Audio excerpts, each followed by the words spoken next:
Hari pertama untuk siaran di dalam ruangan tidak menggunakan masker meskipun seluruhnya menggunakan masker, saudara. Saudara, saya ingin menyampaikan sebuah informasi terkait dengan peristiwa politik. Partai Demokrat membenarkan pertemuan Ketua Majelis Tinggi Partai Demokrat Susilo Bambang Yudhoyono dengan Ketua Umum Partai Nasdem Surya Paloh. Partai Demokrat mengklaim pertemuan ini merupakan kunjungan balasan dari Susilo Bambang Yudhoyono. Pertemuan SBY dan Surya Paloh berlangsung selama 3 jam pada hari Minggu malam kemarin di Nasdem Tower, Menteng, Jakarta Pusat. Dalam foto yang beredar, SBY didampingi oleh Ketua Umum Partai Demokrat Agus Harimurti Yudhoyono. Anggota DPR dari fraksi Partai Demokrat Herman Hairon menyebut pertemuan ini sebatas pertemuan balasan dari SBY yang sudah terjadwal sebelumnya. Herman Hairon menambahkan partainya masih belum memikirkan capres dan fokus pada persiapan pendaftaran verifikasi partai politik. Yang pasti bahwa ini memang sudah direncanakan oleh Pak SBY sebagai kunjungan balasan atas kunjungannya Pak Surya Paloh pada waktu menjenguk di Amerika Serikat. Nanti pada saatnya barangkali nanti bisa diinfokan apa yang memang menjadi pembicaraan antara para senior. Verifikasi parpol itu akan dibuka pendaftarannya tanggal 1 sampai tanggal 7 Agustus. Dan kami memang sedang bekerja keras mempersiapkan seluruh prasyarat yang ditentukan oleh KPU. Sementara saudara, menurut Partai Nasdem, penjajakan membentuk koalisi 2024 masih terus dilakukan, termasuk berkomunikasi dengan Partai Demokrat. Nama calon presiden yang akan diusung Partai Nasdem baru akan dikeluarkan saat Rakernas Partai Nasdem tanggal 15 hingga 17 Juni 2022. Prosesnya masih ta'aruf, penjajakan satu sama lain. Kenapa? Tidak ada satupun partai di luar PDI Perjuangan yang memiliki kecukupan tiket untuk pengusungan capres. Maka kemudian harus berkoalisi.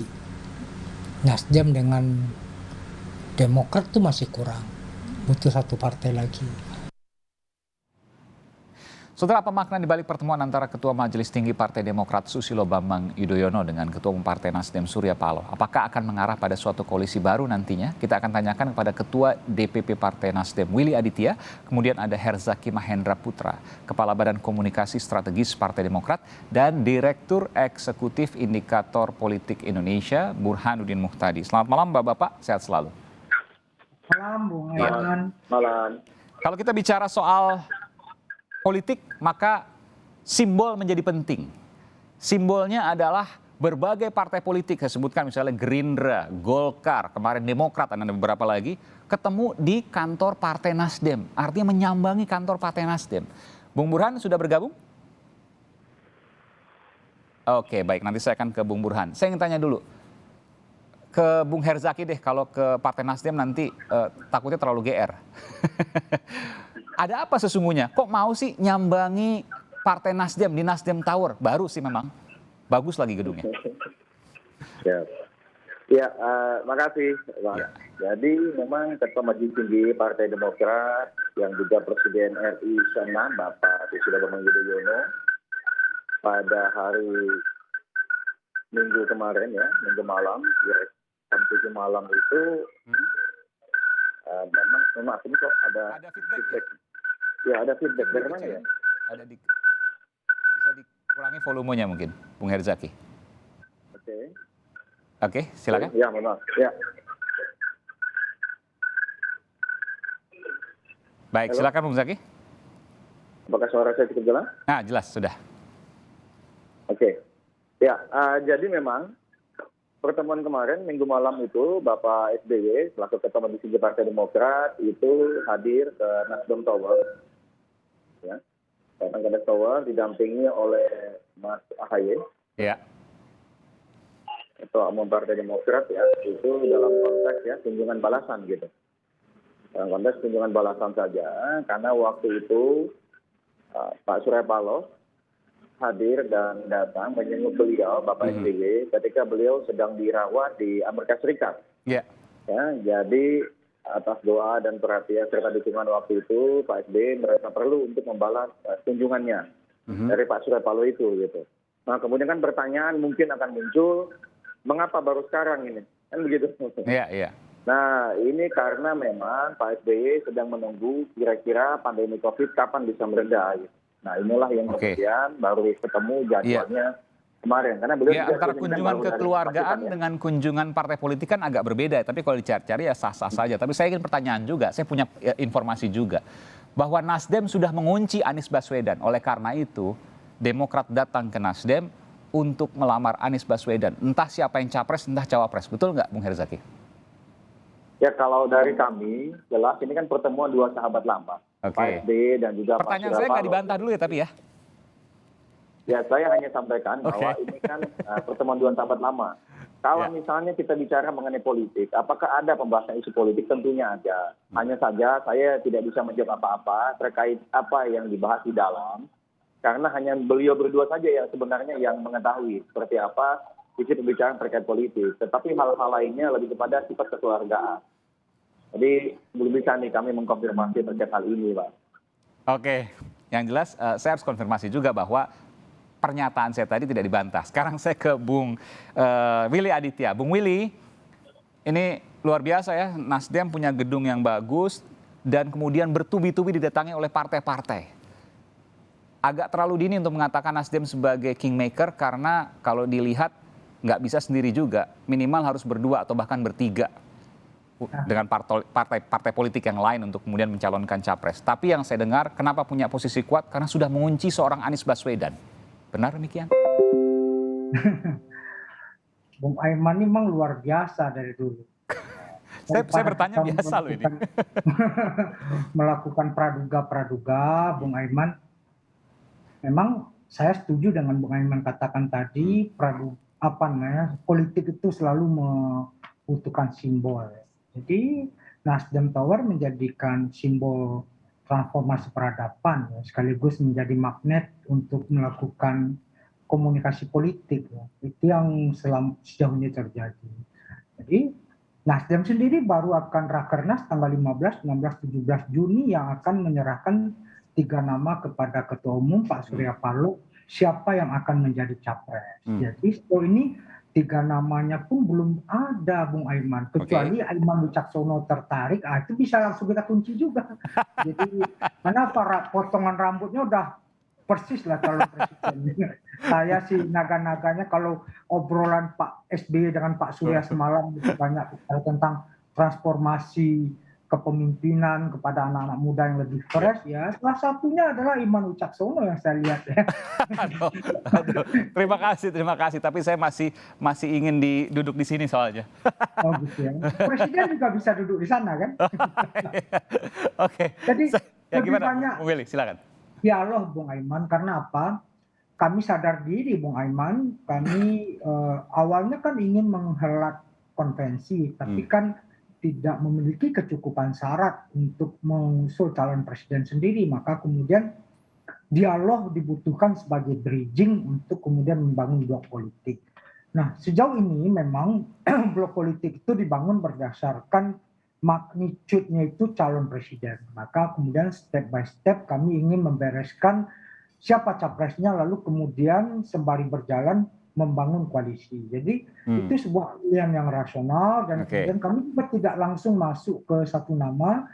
Kami berproses 3 nama dulu karena apa? Membangun blok politik, koalisi pengusulan itu membutuhkan chemistry, kesamaan visi, bagaimana antara kandidat dengan partai, sesama partai, ini dibutuhkan ta'aruf. Jadi sejauh ini Bung Aiman levelnya masih ta'aruf satu dan lain. Masih ta'aruf, perkenalan. Oke, ini kan kata politisi, Bung Herzaki sama Bung Willy. Saya ingin dengar jawaban yang mungkin nggak ada panggung depan ke panggung belakang. Semuanya terbuka dari Bung Burhanuddin Muhtadi. Bung Burhan, sudah bergabung? Ya. Oke, Bung Burhan, analisis Anda, kenapa sih Nasdem jadi magnet luar biasa? Semuanya datang loh ke Partai Nasdem. Saya curiga karena sudah mengunci seorang Anies Baswedan. Jadi ta'arufnya ke Anies Baswedan dan juga Nasdem. Karena secara menguntungkan ketika Anies Baswedan nanti misalnya maju sebagai capres, maka ada efek ekor jas, kotel efek bagi Nasdem. Dan Nasdem yang akan bisa mendapatkan itu secara maksimal. Komentar Anda.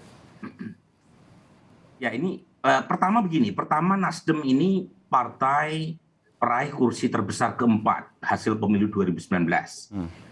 Jadi di bawah PDI Perjuangan, kemudian Golkar dan Gerindra. Tapi saat yang sama, Nasdem tidak mengunci, tidak menutup pintu buat siapapun calon di luar dari tokoh internalnya. Ya. Jadi berbeda dengan banyak ketua umum yang mematok harga capres atau cawapres, Bang Surya dari awal mengatakan tidak berminat masuk di nominasi capres-cawapres 2024. Iya. Jadi di situ dulu. Jadi Nasdem punya kursi yang relatif besar, meskipun tidak cukup untuk mencapreskan satu tiket, tapi saat yang sama tidak menutup pintu buat tokoh di luar partai Nasdem. Tapi bukan berarti Nasdem tidak punya jagoan yang dielus-elus. Oke. Jadi meskipun ketua umumnya tidak berminat maju, bukan berarti Nasdem tidak punya tokoh yang digadang-gadang. Dan salah satu tokoh yang digadang-gadang nama yang Anda sebut tadi, Bung Aiman. Anda setuju dengan itu ya? Kenapa saya sebutkan itu? Saya juga ingin Anda menerjemahkan begini, Bung Burhan. Anies Baswedan dihantam luar biasa di Formula E. Lalu ditaruhlah kemudian sosok piawai politik Partai Nasdem yang namanya Ahmad Sahroni. Dan kita lihat kemarin sukses Formula E, termasuk juga Ahmad Sahroni. Dan Nasdem di sini agak sulit untuk tidak dikatakan ia membackup segala tindak tanduk Anies di Formula E. Anda setuju dengan itu, Bung Burhan? Nggak mungkin lah Bung Sahroni menjadi ketua panitia tanpa seizin Bang Surya Paloh. Oke. Ini meskipun saya tidak mengetahui secara pasti ada tidaknya restu itu, buat orang awam sekalipun itu akan mudah sekali membaca. Bung Ahmad Sahroni tidak mungkin menerima tawaran sebagai ketua panitia tanpa seizin ketua umumnya. Jadi pada titik itu kita bisa membaca bahwa Nasdem memberi semacam backup politik, proteksi politik buat Anies Baswedan. Nah, masalahnya adalah soal tadi kotel efek.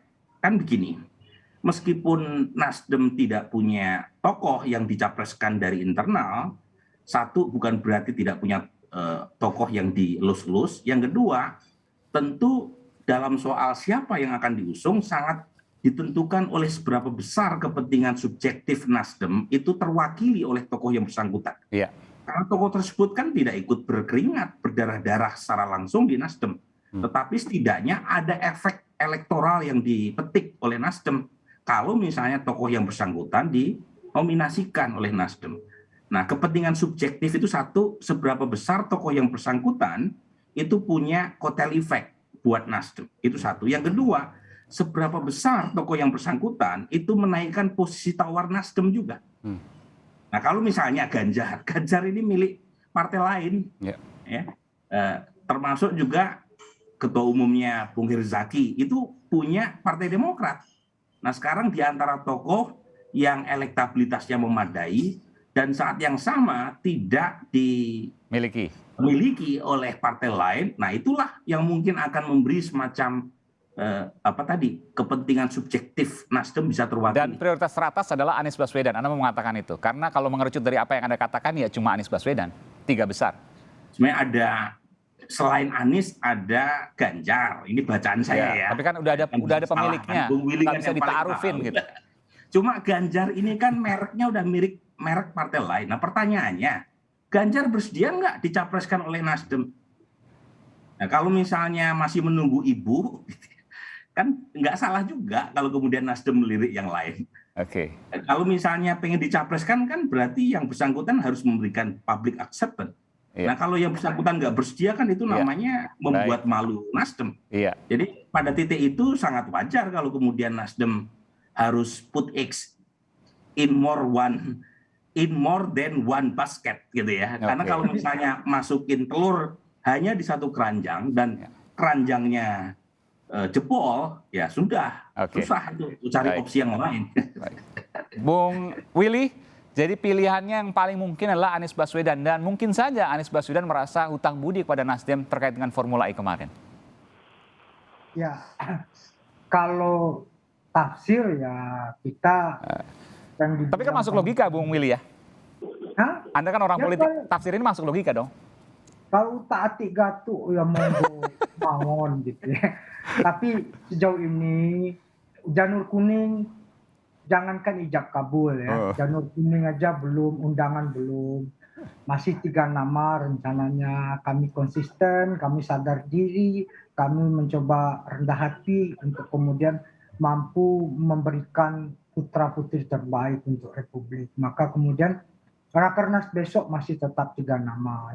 Jadi politik kita adalah politik yang rasional, kita hidup dalam rejimnya Burhanuddin Muhtadi, maka kemudian buah tidak jatuh jauh dari pohonnya. Jadi kita sebenarnya sejauh ini ikut apa yang menjadi advice dan survei-surveinya Bung Burhan aja. Jadi sejauh ini seperti itu. Jadi siapa nanti yang akan diusung oleh Nasdem masih dinamis, Bung Aiman. Karena Pak Surya berpesan pada kami dari cangkir ke bibir itu banyak hal yang terjadi. Tapi satu hal yang kami inginkan, kami tidak ingin yang Bung Aiman bilang tadi politik yang politik yang kawin paksa. Sedini mungkin Nasdem memiliki capres itu lebih baik untuk publik, dan sedini mungkin terbangun koalisi memiliki kepastian pengusungan yang jauh lebih mumpuni untuk kemudian disusunnya bagaimana platform politik perjuangan bersama. Itu yang coba kami. Baik, jadi sekarang ta'aruf, musimnya ta'aruf, pendekatan, pengenalan. Saya ke Bung Zaki, termasuk juga ta'aruf ke Mas AHY. Jadi posisinya saya langsung saja yang terakhir nih. Siap capres atau siap juga jadi cawapres? Mas, kalau kami Demokrat ini fokusnya masih bagaimana membangun koalisi, silaturahmi dan juga komunikasi politik. Karena tapi kan serentak nanti Mas Zaki, nggak bisa kemudian koalisi tanpa ada capres yang nggak dapat kotel efek nanti. Ya, kalau kami melihatnya begitu Mas, karena bagaimana kan kita ingin ya berdasarkan masukan-masukan yang didapat Mas AHY. Rasanya nggak ketika mungkin turun nanti ke masyarakat. Iya Mas, karena intinya gini Mas, kalau kami masukan dari rakyat adalah ingin ada pemimpin yang membawa perubahan dan perbaikan untuk 2024 nanti. Nah itulah yang kemudian menjadi patokan kami. Baik. Dan bagi kami juga cara memahami bahwa situasi politik ini butuh yang namanya tiket 20%. Sehingga kita tentu sebisa mungkin mencari rekanan koalisi yang sama-sama punya kesamaan visi untuk memperjuangkan rakyat gitu. Baik. Setelah punya kesamaan tadi, barulah kemudian kita diskusi sebaiknya seperti apa ini sosok presiden dan juga calon wakil presidennya. Kira seperti itu Mas. Ya, dan saya yakin betul beberapa bulan atau sebelum masa kampanye bahkan maka capres dan cawapres dari minimal capres yang diusung oleh partai politik pasti akan diumumkan karena itu akan mempengaruhi suara. Silakan singkat saja. Singkat saja, sebenarnya kalau ingin menghindari kawin paksa koalisi politik, itu resepnya mudah. Turunkan saja itu presidensial threshold. Itu terlalu tinggi. Dan akibatnya kemudian membuat para elit itu terjebak pada gimmick. Saling kunjung sana-sini, ta'aruf politik sana kemari ya. Kemudian pakai template politik kebangsaan dan seterusnya, tapi sebenarnya membicarakan soal siapa capres-cawapres di belakang layar. Pasti itu ya Mas Burhan ya? Pasti soal capres-cawapres itu ya? Ya akan lebih baik kalau misalnya pengen dapat kotel efek, presidensial threshold diturunkan, partai-partai tadi bisa mencalonkan tokohnya tanpa harus terjebak pada batas yang terlalu tinggi. Betul. Karena begini, ke depan ini pasti partai politik yang dikejar satu, kotel efek ekor jas. Betul ya Mas Burhan ya? Nah itu dia kenapa nggak kemudian diturunkan saja sehingga semuanya dapat kotel efek. Betul, baik. Mudah-mudahan juga nanti ada titik terang terkait penurunan itu, tentu juga 20% itu akan memunculkan sebuah biaya politik yang tinggi juga dan juga koalisi yang mungkin nanti tidak tulus, begitu ya Bung Burhan ya, kurang lebih begitu. Gitu. Nanti kita akan lihat sama-sama. Jadi nanti Nasdem dan Demokrat saya yakin pasti setuju. Cuma partai yang besar seperti PDI Perjuangan, Gerindra belum tentu setuju. Baik, terima kasih. Terima kasih Bung Aiman. Terima kasih Bung Willy Aditya, kemudian juga Bung Herzaki dan Bung Burhanuddin Muhtadi. Bung Willy Aditya dari Partai Nasdem, Bung Herzaki dari Partai Demokrat, dan juga Bung Burhanuddin Muhtadi, Direktur Eksekutif Indikator Politik Indonesia. Selamat malam, terima kasih, sehat selalu.